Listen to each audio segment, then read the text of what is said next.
What do you do when a player becomes so toxic that an entire league decides they're not worth the headache? The WNBA just answered that question with Chennedy Carter. After years of suspensions, team drama, and that infamous flagrant on Caitlin Clark, Carter has been officially blacklisted from the league. And it's about time the league is sending a message to everyone that targeted Clark over the last 2 years. But wait until you hear what she just said about Caitlin in her latest interview. It's going to make your blood boil. Do you think Carter deserves it? Let me know down in the comments below. We're going to talk about Chennedy Carter, but it looks like she's blacklisted, and she will be playing professional basketball during the season. But it won't be for the WNBA. June 1st, 2024 started as just another WNBA game between the Chicago Sky and Indiana Fever. The atmosphere at Gainbridge Fieldhouse was electric, with Fever fans eager to see then-rookie Caitlin Clark continue her incredible debut season. Nobody expected what was about to unfold on that court. The game itself was competitive, with both teams trading baskets and playing hard-nosed basketball. Clark was doing what she does best, threading passes and hitting shots that left fans in awe. Then came the play that would define Carter's legacy for all the wrong reasons. Carter and Clark. That's clearly a foul, which was called. The question is, will they call it unnecessary? Chennedy Carter. I think that's going to be a playground one. And after scoring a basket, Carter had the ball knocked away as she was getting back on defense. The play was over. The whistle had blown, but Carter wasn't done. As Clark moved to collect the loose ball, Carter deliberately stepped into her path and delivered a vicious hip check that sent the Fever star crashing to the floor. The contact was so sudden and unnecessary that Clark had no chance to brace herself. Seriously, she needs to do whatever she can to get some help, get her anger under control, where she will not have another incident like the one where she slammed into Caitlin Clark. But she's out of the league. The crowd's reaction told you everything about how dirty the play looked. What started as cheers and normal game noise turned to complete silence as thousands of fans watched Clark hit the ground hard. The officials initially called it a common foul, but the replay showed the truth. Carter had targeted Clark away from the ball, using her body as a weapon in what should have been a routine transition moment. The force of the hit sent Clark sprawling, and you could see the pain and surprise on her face as she picked herself up. Despite the solid 4 season from Carter, an incident with Indiana Fever guard Caitlin Clark stood out to many. The 2024 WNBA Rookie of the Year came in the league, became arguably the most popular player. There. I cleaned it up for you, which may have rubbed some people the wrong way, including Carter. Let's not forget Angel Ree being captured on camera applauding what Carter had just done. The WNBA's officiating crew reviewed the footage after the game and upgraded the call to a flagrant 1 foul. They determined the contact was unnecessary and excessive, exactly what everyone who watched it already knew. The league's decision to upgrade the foul sent a clear message that this type of targeting wouldn't be tolerated. But the real damage to Carter's reputation happened after the final buzzer sounded. So, she was signed to the Chicago Sky with Teresa Weatherspoon, with Angel Reese, with Camila Cardoso, and the rest of the folks. And then we get to the body check. This was originally ruled an away from the ball foul, but it was obviously a flagrant foul. It really upset a lot of people, which really escalated the issue, and it was really just poor sportsmanship on Kennedy's part. When reporters approached Carter in the post-game interview session, they naturally wanted to ask about the incident that had everyone talking. Her response became the moment that sealed her fate in the league. Instead of showing any accountability or professionalism, Carter shut down the questions with an attitude that shocked even veteran reporters. Her dismissive response showed a complete lack of respect for the game and her fellow players. And then Chennedy, just give you an opportunity to talk about that moment between you and Caitlin. What was on that play? What was that and kind of what it led to? Next question. Getting it seemed like she turned to you a little bit after. I ain't answering. No, Caitlin. Clarkson. Did she say anything to you? I don't know what she said. What you say to her? I didn't say anything. That's enough. We're good. Clark's reaction to the same questions revealed everything about why she's become the face of women's basketball. While dealing with the aftermath of being deliberately targeted, Clark handled the situation with the kind of class and maturity that veteran players admire. She acknowledged that basketball is a physical sport and emotions can run high during competitive games. Her response showed the leadership qualities that make her special both on and off the court. Yeah, I wasn't expecting it, but I think it's just respond, come down, let your play do the talking. It is what it is. It's a physical game. Go make the free throw and then execute on offense, and feel like that's kind of what we did. But it is what it is, I guess. I don't know. The contrast between these two players couldn't have been more obvious. On one side, you had a rookie who just got cheap-shotted, but still managed to take the high road and show respect for her opponent. On the other side, you had a veteran player who couldn't even acknowledge what she had done wrong. The basketball world saw this comparison and drew their conclusions about both players' character. There's no doubt Chennedy Carter is extremely talented, but she's got to get her head screwed on straight. This incident became the breaking point for league officials who had been watching Carter's behavior for years. The WNBA had been building its reputation as a professional league with world-class athletes, and Carter's actions threatened that image. The combination of the dirty play and her post-game attitude made it clear that she didn't understand the standards expected in the league. Teams began distancing themselves from her almost immediately. It's one thing pushing Kayan Clark, and it's another thing blindsiding her. I don't think there's no justification for that. To be honest, we can be honest here. Carter's attack on Clark wasn't just about one bad decision during a heated game. It represented a pattern of behavior that had been building throughout her career. The hip check incident became the final straw that convinced team executives across the league that Carter wasn't worth the trouble she brought to locker rooms and team chemistry. She knocked Caitlin Clark to the floor. We all saw it, a flagrant foul, and many people, including myself, thought it was borderline assault. It was awful. Carter's basketball skills were never in question. She could score from anywhere on the court and averaged 5 points per game for the Chicago Sky during her final season. Her quickness and scoring ability made her a legitimate offensive threat that coaches had to game plan around. But talent alone doesn't keep you employed in professional sports when your behavior becomes a constant problem for organizations. The first red flag came during Carter's time with the Atlanta Dream in 2021. The team decided they had seen enough of her conduct and suspended her for what they called conduct detrimental to the team. Team sources described locker room issues and conflicts with coaching staff that made her impossible to manage. The Dream tried to work with her initially, hoping to channel her competitive fire in a positive direction. Those efforts failed when Carter continued to create drama behind the scenes. Atlanta Dream did suspend her in the middle of the sophomore season, basically saying she was a detriment to the team and the team culture. So then the Atlanta Dream decided to trade her to the Sparks, the Los Angeles Sparks. After her Atlanta experience, Carter landed with the Los Angeles Sparks in 2023. The Sparks thought they could provide a fresh start and better environment for her to thrive. They were wrong. Carter's tenure in Los Angeles lasted just part of one season before the team had enough. The Sparks benched her for conduct issues, then ultimately decided to waive her rather than deal with ongoing problems. The pattern was becoming clear to everyone watching. Carter would join a team, show flashes of her scoring ability, then create enough drama to wear out her welcome. Her conflicts weren't limited to one coach or one system. Every organization that gave her a chance ended up regretting the decision when her attitude problems outweighed her production on the court. Chicago represented what should have been Carter's final opportunity to prove she could be a professional. The Sky needed scoring and were willing to take a chance on a player with obvious talent. Carter responded by leading the team in scoring and playing some of her best basketball. Her numbers looked impressive on paper, and casual fans might have thought she was turning her career around. Behind the scenes, the same old problems persisted. Carter's interactions with teammates and staff created tension that affected team chemistry. The Sky tolerated her behavior because of her production, but they were already planning their exit strategy. When her contract expired, Chicago made their feelings clear by refusing to offer her a qualifying contract.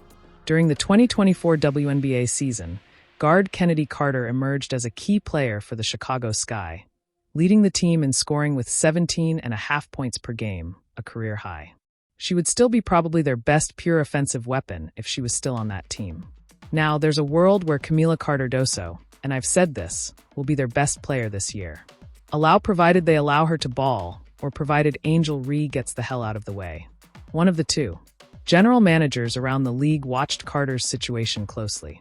They saw a talented scorer who couldn't stay employed because of character issues. Multiple league sources confirmed that team executives privately discussed Carter's reputation and decided unanimously that she wasn't worth the headache. Her talent level made her an attractive option on paper, but her track record scared away every potential suitor. Fast forward to Friday. Carter, who saw her one-year deal with the Sky come to an end, has yet to sign with the WNBA team. With training camp right around the corner, Carter has elected to join a different league as she awaits another shot at the WNBA. Chennedy Carter has taken her talents to the Mexican, and I'm not even trying to pronounce that, the LMBPF. Long story short, it's in Mexico, and it looks like a women's Mexican basketball league, professional basketball league. The WNBA was evolving into a more professional and marketable league. Team owners were investing more money into their franchises and expecting higher standards from their players. Carter's locker room issues represented the old way of doing business that the league was trying to leave behind. Her behavior problems became a luxury that no organization could afford. The league's decision to effectively ban Carter became official when she signed with a team in Mexico to play during the WNBA season. This move confirmed what everyone already knew. No WNBA franchise would touch her. Her plans to play in China during the WNBA off-season completed the picture of a player who had burned every bridge in American women's professional basketball. She's joining a women's basketball league in Mexico. The WNBA thing looks like a wrap for her for now. And in case you're wondering, she averaged 17.5 points a game last year and literally shot 50% from the field for the Chicago Sky. And she's 26 years old. I get it. I mean, she's got to lay in the bed. She made Carter's exile to international leagues prove that talent without character has limits in modern professional sports. 3 different WNBA teams gave her opportunities to succeed, and she failed to meet basic professional standards with all of them. Her scoring ability couldn't overcome the drama and dysfunction she brought to every organization. The message from the WNBA was clear. The league had outgrown players who put individual attitudes above team success. Carter's permanent departure opened roster spots for players who understood what professionalism meant. Her international career serves as a warning to other players about the consequences of burning bridges with teams and teammates. Chennedy Carter, she got a new job. Adios, amigos. Carter just sat down with Neon for an interview that had basketball fans scratching their heads in disbelief. Instead of owning up to her mistakes or showing any growth from her experiences, she decided to rewrite history and play the victim card. Her comments revealed exactly why no WNBA team wants anything to do with her anymore. Can you break down that situation that happened? Yeah. So, in basketball a little bit, there's things called talking, what you like to call smack, or whatever everybody likes to call it. Yeah, plays before things are said. That's a part of basketball. She tried to frame the hip check incident as normal competitive basketball. Carter acted like every player delivers cheap shots to opponents during dead ball situations, and that her actions were somehow within the bounds of acceptable play. She conveniently forgot to mention that the officials upgraded her foul to a flagrant 1 after reviewing the footage. The league's decision-makers saw exactly what everyone else saw, a deliberate attempt to hurt another player. I think a play before maybe I was elbowed. Okay, that happens. I think the next play down maybe something was said, and then maybe there was like a little clip of somebody like yelling in my face. And then we go down the court, then I hit like a little bucket, you feel me come down hit like a little nice little mid-range pull up.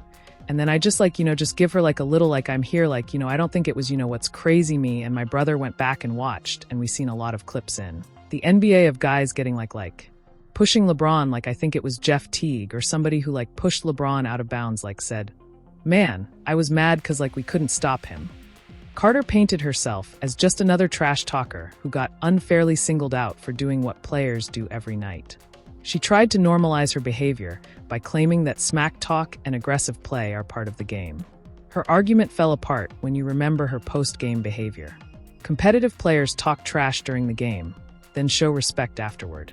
Professional athletes answer questions about their actions and take responsibility for crossing lines. So, I'm just like, it's like one of those things like it happens in basketball. I know people try to say, oh, it's not one of those. It's not a personal thing.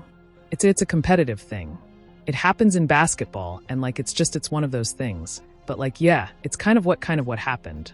Then it spiraled out of control, and then the media takes whatever narrative they want to play. They watch every game, every single game to see if you can find any deflects in my game.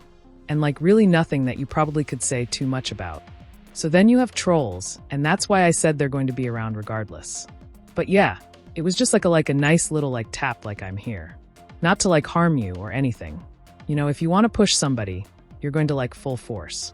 The most telling part of her revisionist history was how she completely ignored her post-game attitude.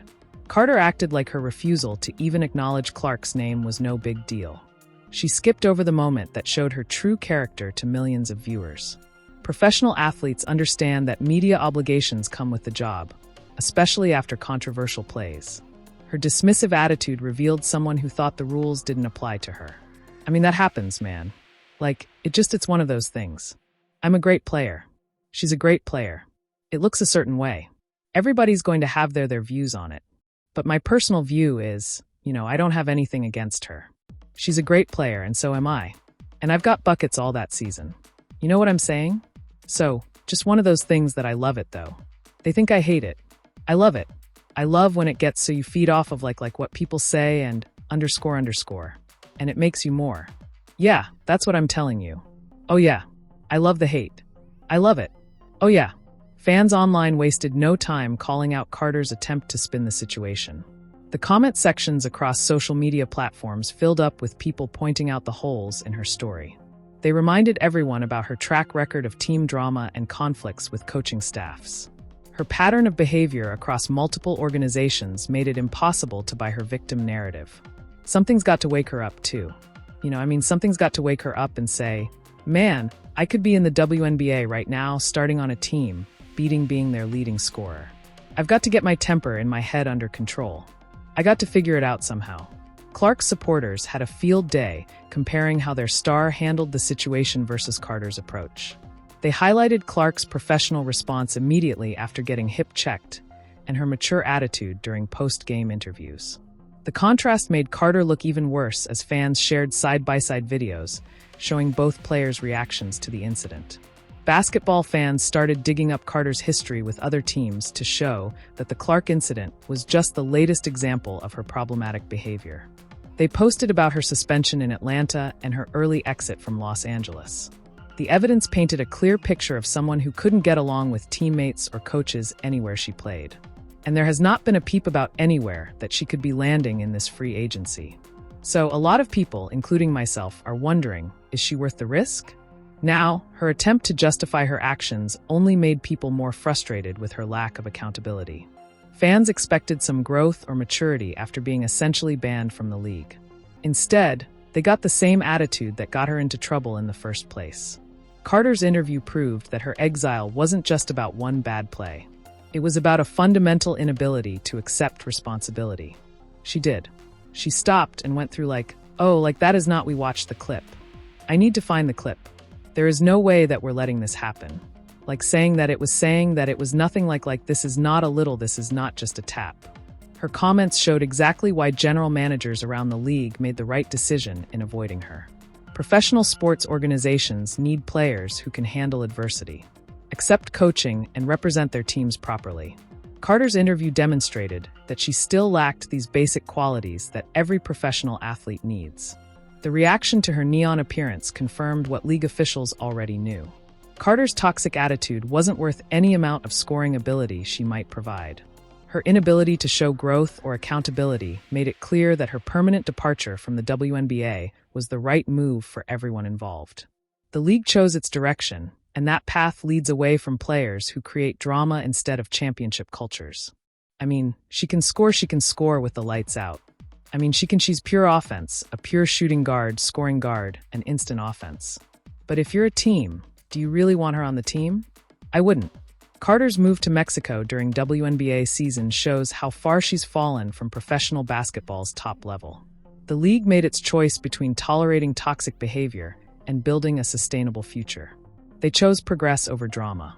Clark and the Indiana Fever represent everything the WNBA wants to showcase. Their young core brings excitement, professionalism, and genuine team chemistry that attracts new fans.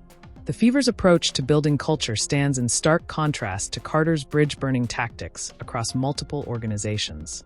The WNBA outgrew players who prioritize personal attitudes over team success. Carter's permanent exile sends a message about accountability and professionalism that resonates throughout the league. Do you think Carter deserves it? Let me know down in the comments below. Like, subscribe, and turn on all notifications so you never miss out. Click the video on the screen, and we will see you in the next.